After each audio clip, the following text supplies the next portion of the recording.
नमस्तेऽस्तु महामाये श्रीपीठे सुरपूजिते शङ्खचक्र गदाहस्ते महालक्ष्मी नमोऽस्तुते।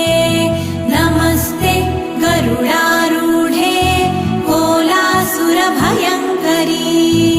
सर्वपाप हरे देवी महालक्ष्मी नमोऽस्तुते।